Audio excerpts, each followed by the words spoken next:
नमस्कार। मैं स्नेहा, आपकी होस्ट, एक बार फिर से आपका स्वागत करती हूँ आपके अपने चैनल डर का घर में। आज जो मैं कहानी आपके लिए लेकर आई हूँ, ये कहानी काफ़ी अजीबोगरीब है। अजीबोगरीब मैं इस कहानी को इसलिए कह रही हूँ क्योंकि हम में से कई सारे लोग अपनी ज़िंदगी में जादू का इंतज़ार ज़रूर करते हैं, जादू या फिर चमत्कार। हम जब भी अपनी ज़िंदगी में कई बार जब जादू जैसी कोई चीज़ देखते हैं फिल्मों में, तो हमारे मन में एक ना एक बार ये ख्याल ज़रूर आता है कि ऐसी तो कोई चीज़ होती नहीं है, लेकिन काश अगर हमारी ज़िंदगी में भी ऐसा कुछ होता। ये कहानी ऐसे ही एक इंसान की है जो कि इन चीज़ों को सच मानता था। उसके मुताबिक ऐसी चीज़ें दूसरी दुनिया होती थी।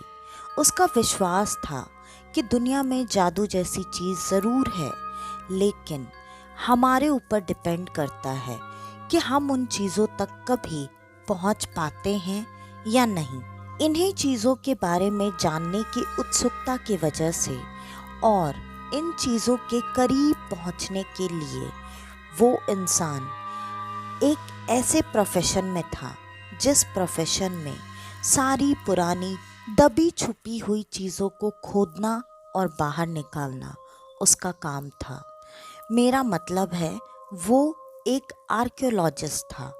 उसका नाम था महेश। वो हमेशा इन चीज़ों के बारे में ज़्यादा से ज़्यादा जानने के लिए पुरानी से पुरानी आध्यात्मिक किताबें भी पढ़ता और उसके बारे में अच्छी अच्छी नई नई जानकारियाँ हासिल करके उस जगह पर जाकर उन चीज़ों की सच्चाई का पता लगाना उसका काम था। कई सालों तक इस चीज़ में काम करने के बाद भी उसके हाथ आज तक कोई ऐसी चीज़ नहीं लगी थी जिसे कि उसका बड़े खोज का नाम दिया जाता। वो आज तक ये प्रसिद्धि पाने के लिए बहुत ज़्यादा मेहनत कर चुका था, लेकिन आज भी उसके हाथ में कुछ नहीं था। ऐसे ही एक दिन वो एक किताब पढ़ रहा था। उस किताब में उसे एक ऐसे हीरे के बारे में पता चला जिस हीरे के कई सारे बड़े बड़े चमत्कारिक गुण बताए गए थे।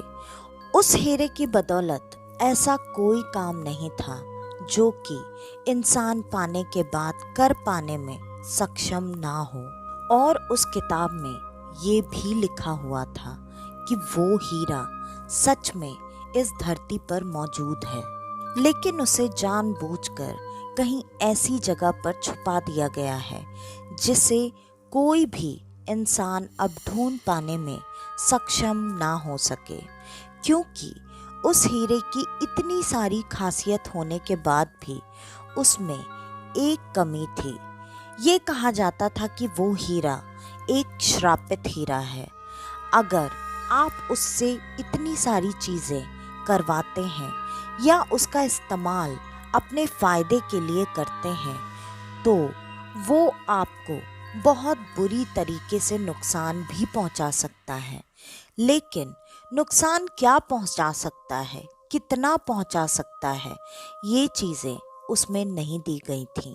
उस किताब के आगे के पन्ने नहीं थे, जिसकी वजह से उस हीरे के बारे में बाकी की जानकारी उसे नहीं मिल पाई।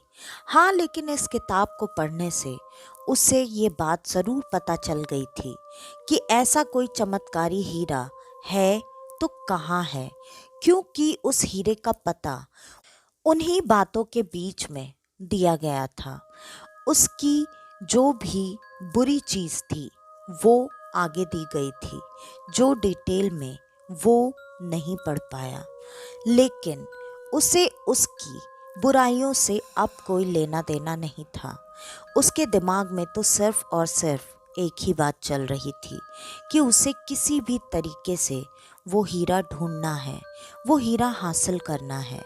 वो उससे लोगों की भलाई करेगा या नहीं, खुद की भलाई करेगा या नहीं, ये सब तो बात की बातें हैं, लेकिन पहले उसे वो हीरा ढूंढना है और उसके चमत्कारी होने का ये सारी दुनिया को प्रूफ देना है, जिससे कि उसका नाम भी एक बड़े खोजी में आ सके। फिर क्या था, उसने अपनी तैयारी की और अपनी पूरी तैयारी के साथ उस हीरे को ढूंढने के लिए निकल पड़ा। उस हीरे को ढूंढने के लिए उसे काफ़ी वक्त और मेहनत दोनों जाया करनी पड़ी। वो नहीं चाहता था कि वो इस हीरे के बारे में किसी को भी भनक तक लगने दे, इसलिए उसने ये बात अपनी सारी टीम से छुपा ली थी। वो अकेले ही इस हीरे की खोज में निकल पड़ा था। अब भी उसके हाथों में उस किताब का वो पन्ना था जिसमें उस हीरे तक पहुंचने का जरिया और रास्ता दोनों बताया गया था। वो उन चीज़ों को समझने में काफ़ी माहिर था। इस वजह से वो काफ़ी दिनों की खोजबीन के बाद उस जगह तक पहुंच चुका था। लेकिन वो जगह काफ़ी बड़ी थी और उस जगह पर नज़र डालने पर ऐसा महसूस हो रहा था जैसे यहाँ पर कोई पुराना कबीला या फिर कोई पुरानी बस्ती होगी जो कि समय के साथ या तो उजड़ चुकी है या फिर उसको उजाड़ दिया गया है। वो एक भयानक से जंगल के बीचों बीच में खड़ा था। वो जगह देखने में खूबसूरत तो थी, लेकिन साथ ही साथ काफ़ी डरावनी भी थी। उस जगह को देखकर उसे डर बिल्कुल नहीं लग रहा था, क्योंकि इसके दिमाग में तो अभी काफ़ी अलग सी चीज़ें ही चल रही थी। उसके दिमाग में वो जुनून, वो हीरा पाने की इच्छा इतनी तीव्र थी कि उसे बाकी किसी चीज़ से लेना देना बिल्कुल नहीं था। उसे बस अब उस जगह की खुदाई शुरू करनी थी। वो जगह काफ़ी बड़ी होने की वजह से उस जगह की खुदाई करने में भी काफ़ी समय जाने वाला था। धीरे धीरे खुदाई शुरू करते करते लगभग 3 महीने बीत चुके थे। 3 महीने बीतने के बाद भी आज भी महेश के हाथ पूरी तरह से खाली थे। उसके हाथ में आज भी कुछ भी नहीं लगा था। वो बहुत ज़्यादा परेशान हो चुका था। अब उसे समझ में नहीं आ रहा था कि अगर वो हीरा यहाँ पर नहीं है तो वो कहाँ है और वो उस हीरे तक पहुँचे तो पहुँचे कैसे। खुदाई करते करते वो उस बस्ती की दूसरी छोर तक अब पहुँच चुका था। वहाँ पर पहुँचने के बाद उसने देखा जहाँ पर पूरे उस इलाके में जितने भी घर मकान उजड़े हुए थे सब कच्चे थे। वो पूरी तरह से वहाँ के घास फूस पत्तों से बने हुए मकान थे, लेकिन वहीं उस कबीले के एक तरफ एक ऐसी जगह थी जिसको देखकर समझ में आ रहा था कि यहाँ पर शायद इन सब का कोई मंदिर जैसी जगह होगी। लेकिन वहाँ पर भगवान की कोई प्रतिमा नहीं थी। वहाँ पर देखने से ऐसा समझ में तो आ रहा था कि ये मंदिर है, लेकिन किस भगवान का। और यहाँ के भगवान गए तो गए कहाँ। जिसने भी इस बस्ती को उजाड़ा, क्या उसने भगवान को भी वहाँ से हटा दिया। वो ये सारी बातें सोच ही रहा था कि तभी उसके दिमाग में ऐसा आया, हो सकता है यहीं पर उस हीरे को रखा जाता हो।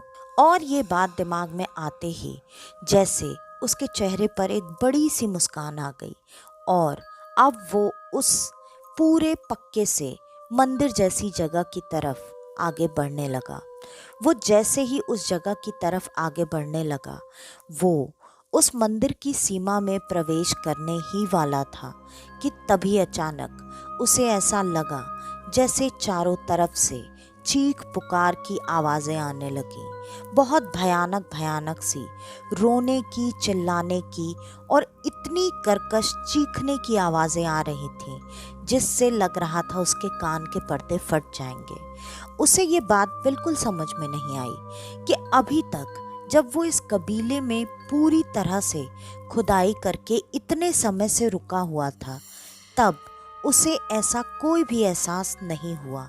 लेकिन इस मंदिर में, इस जगह में ऐसा क्या है जिसकी सीमा में प्रवेश करते ही उसे ऐसी आवाजें आ रही हैं। फिर अचानक उसका दिमाग दौड़ा और उसे लगा, हो सकता है उसी हीरे की सुरक्षा के लिए ये चीजें उसे डरा रही हैं, ताकि वो अंदर जाकर हीरे की खोजबीन ना कर सके।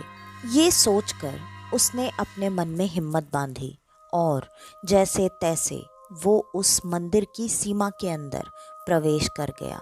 उस मंदिर की सीमा के अंदर प्रवेश करते ही उसे एक अजीब सी शक्ति का एहसास होने लगा और वो जल्दी जल्दी वहां पर उसी वक्त खुदाई का काम शुरू कर चुका था। उसे ज़्यादा खुदाई करने की ज़रूरत नहीं पड़ी। जिस जगह पर उसे ऐसा लग रहा था कि यहाँ इस ऊंचे से स्थान पर भगवान को विराजमान किया गया होगा, उसी जगह के नीचे उसे थोड़ी खुदाई के बाद ही अजीब सी, तेज सी, आंखों को चौंधिया देने वाली रोशनी नजर आने लगी। अब जैसे जैसे वो उस जगह को खोदते जा रहा था, वैसे वैसे जंगल में वो भयानक आवाजें, वो चीख पुकार, सब कुछ इतना तेज बढ़ चुका था कि कहीं ना कहीं उसके हाथ डर से कांप रहे थे।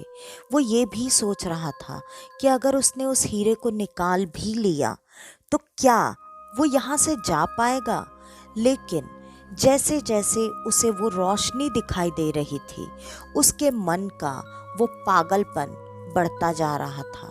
वो और तेजी से उस जगह पर खुदाई करता जा रहा था और खुदाई करते करते आखिरकार उसे वो हीरा वहां पर अब साफ साफ नजर आने लगा। वो उस हीरे को छूने वाला ही था कि तभी लगा जैसे कोई अजीब सी, भयानक, डरावनी सी आवाज में एक भविष्यवाणी से वो पूरा जंगल गूंज उठा। वो आवाज ये कह रही थी, इस हीरे को यहाँ से मत हटाना। इसे अगर लेकर जाओगे तो तुम्हारी जिंदगी पूरी तरह से ये बर्बाद कर देगा। लेकिन उसने ये भविष्यवाणी सुनकर खुद को थोड़ी देर के लिए पीछे तो हटा लिया था, लेकिन उस भविष्यवाणी और उस आवाज के शांत होते ही वो लपक कर उस हीरे की तरफ वापस से बढ़ा और उसने तुरंत उस हीरे को उठा लिया। उसने जैसे ही उस हीरे को स्पर्श किया, उसे तुरंत अपने अंदर एक अजीब सी स्फूर्ति, एक अजीब से ताकत का एहसास होने लगा। जैसे अचानक उस हीरे ने इतने महीने से जो वो जंगल में रहकर खाना पीना बहुत कम खाकर कमजोरी, थकावट महसूस कर रहा था, सबको एक चुटकी में ही खत्म कर दिया। वो ये बात अच्छे से जानता था कि वो हीरा क्या है और उसके चमत्कार क्या क्या हैं। ये उसे यही महसूस करा रहा था कि हाँ, जो उसने पढ़ा था, जो उसने अभी तक अंदाज़ा लगाया था, शायद ये उसका एक छोटा सा हिस्सा है। अब उसके चेहरे पर इतनी ज़्यादा खुशी थी जिसको बयान नहीं किया जा सकता। वो इस हीरे को प्राप्त करके बहुत बहुत ज़्यादा खुश था। वो तुरंत ही वहाँ उस जंगल से निकलने के लिए तेज तेज बड़े बड़े कदम बढ़ाने लगा। वो जैसे जैसे कदम उस जंगल से बाहर निकलने के लिए बढ़ा रहा था, वैसे वैसे उसे वो भविष्यवाणी बार बार सुनाई दे रही थी। चीख पुकार, रोना, चिल्लाना, सारी आवाज़ें अब एक साथ हो रही थीं, जो कि बहुत बहुत ज़्यादा बढ़ चुकी थीं। लेकिन वो उस हीरे को पाकर इतना ज़्यादा खुश था कि उसे अब कोई फर्क ही नहीं पड़ रहा था। वो उस जंगल की सीमा से बहुत तेजी से निकलकर बाहर आ चुका था। उस जंगल की सीमा से बाहर निकलते ही वो सारी आवाज़ें अचानक से एक झटके में शांत हो चुकी थीं और अब उसने वापस से अपने बैग के अंदर से उस हीरे को निकाला और उसे देखा। उसे देखकर अब वो इतना खुश हो चुका था कि उसने उस हीरे को वापस से अपने बैग के अंदर डाला और डालकर वो अपने शहर के लिए वहाँ से निकल गया। पहले वो उस हीरे को सबके सामने नहीं ले जाना चाहता था। वो चाहता था कि पहले वो अकेले में उस हीरे के बारे में, उसकी शक्तियों के बारे में सारी जानकारी प्राप्त कर ले और सारी जानकारी होने के बाद ही वो लोगों के सामने इस हीरे को लेकर आए। इसलिए वो वहाँ से सीधा अपने घर पर पहुँचा। अपने घर पर पहुँचकर उसने खुद को अपने घर के अंदर बंद कर लिया। उसके घर के अंदर भी चीज़ों की जांच करने के लिए एक छोटी सी लैब उसने बना रखी थी। उस लैब में वो सीधा लेकर उस हीरे को पहुंच चुका था और अब उसे ये जानना था कि ये हीरा क्या क्या कर सकता है। इसलिए उसने उस हीरे को तरह तरह से जांचना शुरू कर दिया। लेकिन उसके कई तरह से जांच करने के बाद भी उसे कुछ भी समझ में नहीं आ रहा था। वो अब काफ़ी परेशान हो चुका था कि आखिर वो इस हीरे की शक्तियों के बारे में जानेगा तो जानेगा कैसे। अब वो काफ़ी थक चुका था। इतने लंबे सफ़र से आने के बाद उसने बिल्कुल भी आराम नहीं किया था। वो इतना ज़्यादा थका हुआ था कि उसकी आँख कब लग गई और वो कब वहीं अपने लैब में ज़मीन पर सो गया, उसे पता ही नहीं चला। और अचानक अगली सुबह जब उसकी आँख खुली तो उसे ऐसा महसूस हुआ जैसे उसके आसपास कई सारी चीज़ें बिखरी हुई हैं। जब उसने उठकर उन चीज़ों को देखने की कोशिश की तो उसने देखा उसके लैब का माहौल पूरी तरह से ऐसा हो चुका था जैसे कि वहाँ पर कोई भूकंप आया हो। उसका लैब पूरी तरह से तहस नहस हो चुका था और वो हीरा जो कि उसने वहीं टेबल पर रखा था, जिसकी वो जांच कर रहा था, वो हीरा अब उसे कहीं भी दिखाई नहीं दे रहा था। वो काफ़ी परेशान हो गया। उसने उन सामानों को उठा उठा कर इधर से उधर फेंकना शुरू किया और उस हीरे को खोजना शुरू किया। थोड़ी ही देर में उसे वो हीरा मिल तो गया, लेकिन उस हीरे का रंग अब बदल चुका था। अब वो सफ़ेद कलर का नहीं दिख रहा था, वो नीले कलर का हीरा हो चुका था। उसे ये बात बिल्कुल समझ में नहीं आई कि अचानक रात में ऐसा क्या हुआ जिससे इस हीरे का रंग बदल गया। पहले तो उसे ये लगा कि शायद वो हीरा ही यहाँ पर नहीं है, लेकिन उसके पास ऐसी कोई दूसरी चीज ही नहीं थी। दूसरा, उस हीरे की चमक, उस हीरे का कट, सब कुछ इतना अलग था जो कि कोई भी सामान्य इंसान सामान्य जिंदगी में देखा हुआ नहीं होगा।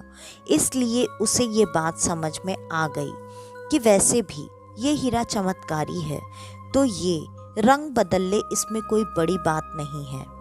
और अगले दिन वो सामान्य तरीके से अपने ऑफिस में पहुंचा। जब वो वहां पर पहुंचा तो उसे पता चला कि उसके एक सीनियर जो कि उससे काफ़ी नाराज़ रहा करते थे, वो उसके काम को लेकर हमेशा कुछ न कुछ उसे सुनाया करते थे, ताने दिया करते थे, क्योंकि वो उसके काम करने के ढंग से बिल्कुल भी सेटिस्फाइड नहीं थे। उनकी रात में अजीब तरीके से मृत्यु हो चुकी है। लोगों को उसका कारण पता नहीं चला। ये बात सुनते ही पहले तो मन में वो थोड़ा खुश हुआ, लेकिन फिर उसने खुद को संभालते हुए, दुख जाहिर करते हुए ये कहा कि ये सब कैसे हो गया, हम लोग चलें क्या वहाँ पर। लेकिन सबने बताया पुलिस उनकी बॉडी को जांच पड़ताल के लिए लेकर गई है। कुछ घंटों बाद जब उनकी बॉडी वहाँ पर आएगी तो हम सब वहाँ पर जाएंगे। लोगों ने ये भी बताया कि उनके शरीर की हालत इतनी बुरी थी कि पुलिस वालों को पूरे घर से उनके टुकड़े बरामद करने पड़े।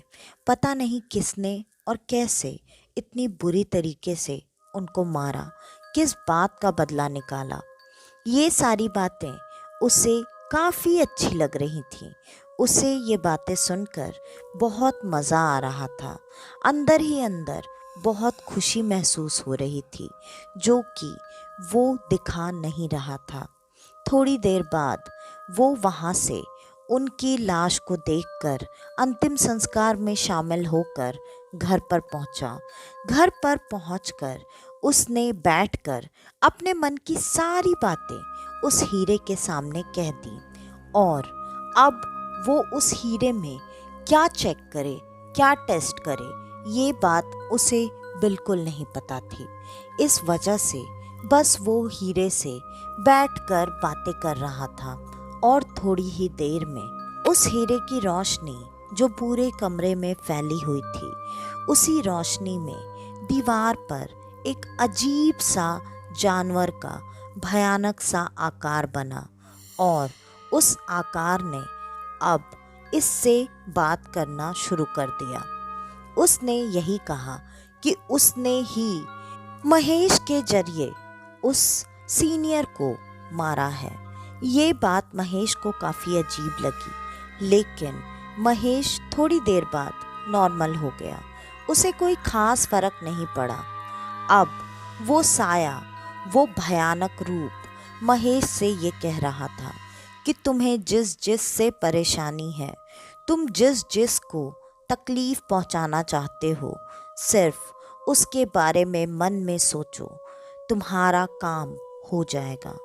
किस तरह का काम हो जाएगा, क्या हो जाएगा, ये सारी बातें पूछने पर कोई जवाब नहीं आया।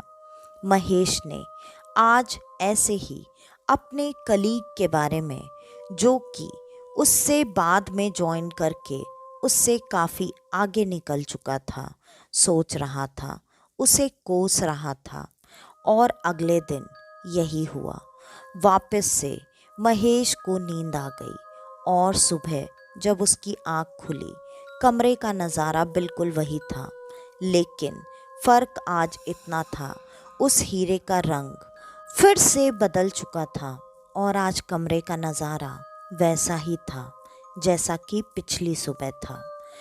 अब ये बात थोड़ी थोड़ी महेश को समझ में आ रही थी कि शायद पिछली रात क्या हुआ होगा। उसने अपने कलीग के यहाँ पर फ़ोन किया ये जानने के लिए कि वो ठीक है या नहीं। उसे फिर से वही बात पता चली कि उसके कलीग की मृत्यु हो गई है, वो भी बहुत भयानक तरीके से, ऐसे कि उसके भी लाश के टुकड़े उसके घर से चुन चुन कर उठाने पड़े। ये बात सुनकर महेश, जो कि फ़ोन की दूसरी तरफ था, वो मुस्कुरा रहा था और उसने झूठ मूठ का अफसोस जताते हुए फ़ोन रख दिया। फ़ोन रखने के बाद वो तुरंत हीरे के पास पहुंचा और उसने हीरे से ये बात बताई कि वो इस चीज़ से अब कितना खुश है। अब उसके रास्ते में कोई भी नहीं आएगा और आज वो काफ़ी खुश था। वो हीरे से बहुत अच्छी अच्छी बातें कर रहा था। कल जो परछाई थोड़ी छोटी लग रही थी, आज उस परछाई का साइज़ काफ़ी बड़ा हो चुका था, लेकिन इस बात पर महेश ने बिल्कुल ध्यान नहीं दिया और वो वैसे ही सारी बातें करता रहा। रात में फिर से महेश की आंख लग गई और महेश की आंख लगने के बाद अगली सुबह महेश जब उठा तो उसके घर का नज़ारा फिर से वही था। जब उसने ये नज़ारा देखा तब आज उसके दिमाग में ये बात चल रही थी कि उसने तो रात में ऐसी कोई बात हीरे से कही ही नहीं, तो आज किसके साथ क्या हुआ है। ये बात सोच सोच कर उसका दिमाग खराब हो रहा था। तभी उसे उसके ऑफिस से कॉल आया कि उसके ऑफिस की उस जूनियर की बॉडी इसी तरीके से मिली है जैसे कि बाकियों की मिली थी, जिस जूनियर को महेश पसंद करता था। महेश उससे बहुत जल्दी अपने दिल की बात कहने की सोच रहा था। ये बात सुनते ही आज उसे बहुत गुस्सा आ गया और महेश अब उस हीरे के सामने बैठकर काफ़ी बुरी बुरी बातें कहने लगा। वो उस हीरे को वहाँ से हटा देना चाहता था। पहले तो उसने उस हीरे को रोकने और समझाने की कोशिश की, लेकिन उस हीरे ने किसी भी बात का कोई भी जवाब नहीं दिया। अब महेश इतना ज़्यादा परेशान हो चुका था, क्योंकि उसे ये बात कहीं ना कहीं समझ में आने लगी थी कि ये हीरा श्रापित है। इसके वजह से इस तरह से वो लोगों की जान ले रहा है। लेकिन अब वो कर भी क्या सकता है। उसे अब उस हीरे से छुटकारा पाना था, लेकिन ये इतना आसान नहीं था। महेश ने कई बार उस हीरे को ले जाकर अलग अलग जगहों पर फेंकने और छुपाने की कोशिश की, लेकिन हर बार उसके घर वापस आने के बाद महेश बार बार उस हीरे को वहीं अपने घर में ही पाता था। महेश अब बहुत ज़्यादा परेशान हो चुका था, क्योंकि हर बीतती रात के साथ किसी न किसी की ऐसे ही भयानक दर्दनाक मौतें हो रही थीं। अब ये बात महेश के कंट्रोल से बाहर थी। महेश को ये बात बिल्कुल समझ में नहीं आ रही थी कि वो क्या करे। महेश ने ये बात अपने ऑफिस में और पुलिस वालों को भी बताकर उस हीरे को जाहिर करने की कोशिश की, लेकिन उसकी 1000 कोशिशों के बावजूद भी ना तो वो ऑफिस वालों को इस बात पर यकीन दिला सका और ना ही पुलिस वाले या किसी के भी सामने उस हीरे को जाहिर कर पाया, क्योंकि जितनी बार उसने ये कोशिश की वो हीरा पता नहीं कहाँ और किस तरह से गायब हो जाता था। महेश अब बहुत ज़्यादा परेशान हो चुका था। वो किसी भी तरीके से उस हीरे के इस मौत के तांडव को रोकना चाहता था, लेकिन ये उसके बस की बात नहीं थी। ऐसे ही लगातार लोगों की मौतें होते हुए लगभग 1 महीना बीत चुका था। महेश अब थोड़ा थोड़ा पागल होने लगा था। उसने घर से निकलना, लोगों से मिलना, बातें करना सब कुछ कम कर दिया था। ना ही वो उस हीरे के सामने बैठकर कोई बात करता था, इस डर से कि अगर वो बात करेगा तो वो जिस इंसान के भी बारे में जिक्र करेगा वो इंसान उसकी जिंदगी से दूर चला जाएगा। इसलिए वो जितनी बार भी उस हीरे से बात करता, उस हीरे को शांत होने के लिए, ये मौत का खेल खेलने के लिए बंद करने को 1000 बार कहता, चीखता चिल्लाता, परेशान हो जाता। उसके पड़ोसियों को ऐसा लगने लगा था कि महेश अब पागल हो चुका है, क्योंकि लगभग 1 सवा महीने से महेश अपने घर के बाहर भी नहीं आया था और बार बार उसके घर से रह रहकर चीखने चिल्लाने, दर्द में कराहने की और वैसी ही भयानक आवाज़ें आती थीं। अब कहीं ना कहीं उन आवाज़ों का मतलब महेश को भी अच्छे से समझ में आ चुका था, लेकिन अब वो इतना मजबूर हो चुका था कि वो चाह कर भी खुद का पीछा उस हीरे से छुड़ा नहीं पा रहा था। महेश की जिंदगी में उसकी अपनी सिर्फ और सिर्फ एक ही इंसान थी। वो थी उसकी माँ, जो कि दूर गांव में रहती थी।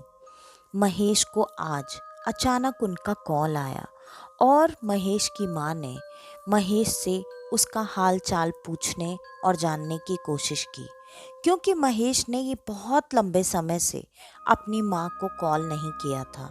महेश अक्सर ऐसा किया करता था, क्योंकि वो उनके काम के बारे में अच्छे से जानती थी, इसलिए वो ऐसे महेश को कॉल कम ही किया करती थी। लेकिन इस बार लगभग 6 महीने बीत जाने पर भी जब महेश का कोई अता पता नहीं चला था, तो उन्होंने मजबूरी में अपने बेटे को कॉल किया था। महेश की आवाज़ सुनकर उनको काफ़ी तसल्ली हुई, लेकिन अपनी माँ की आवाज़ सुनते ही महेश पूरी तरह से डर चुका था और उसने अपनी माँ को पागलों की तरह बातें करके डरा दिया। उसने कहा, माँ आपने फ़ोन क्यों किया? आप फ़ोन रख दो, नहीं तो आप भी नहीं बचोगे। आप समझ नहीं रहे हो, मैं फंस गया हूँ। मैं बहुत मुश्किल जगह पे फंस गया हूँ। मैं कैसे निकलूँ मुझे कुछ नहीं पता।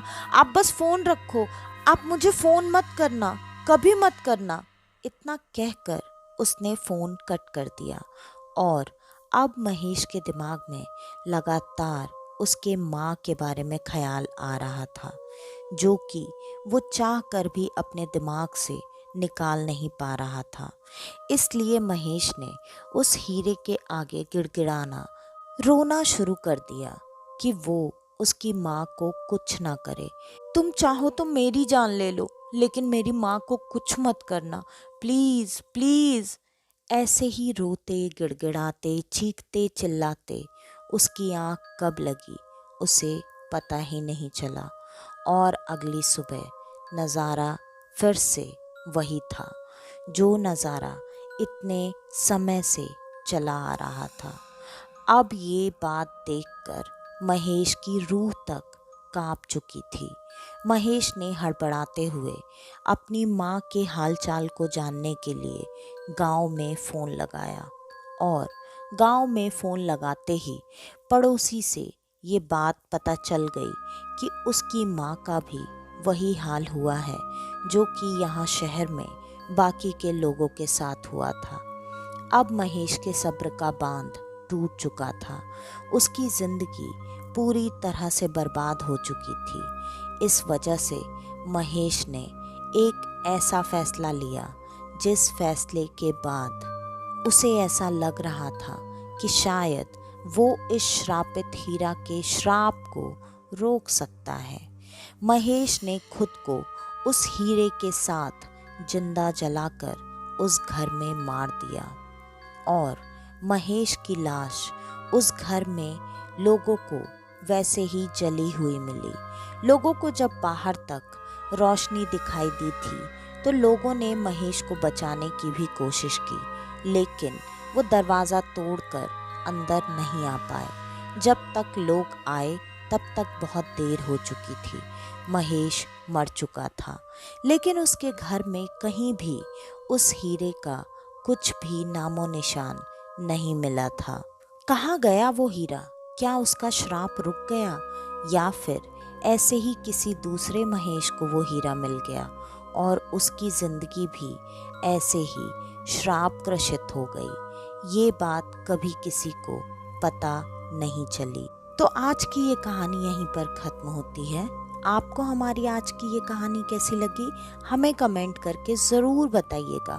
और अगर आपको हमारी ये कहानियाँ पसंद आती हैं तो ज़्यादा से ज़्यादा हमारी इन कहानियों को शेयर करें।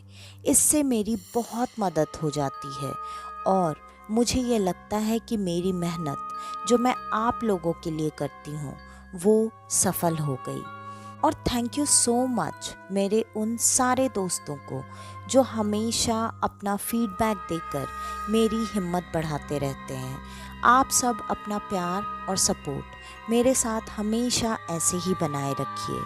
और अगर आपके पास आपकी ऐसी कोई कहानी है जो आप हम सबके साथ शेयर करना चाहते हैं तो डिस्क्रिप्शन में दिए ईमेल आईडी या इंस्टा आईडी पर आप हमें आपकी वो कहानी भेज सकते हैं।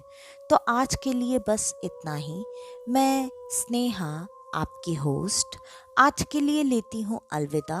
वापस से आपसे मिलने आऊँगी और आप सबको लेकर जाऊँगी कुछ जाने अनजाने किस्से कहानियों के सफ़र पर, आपका अपना डर का घर में। तो तब तक के लिए नमस्कार।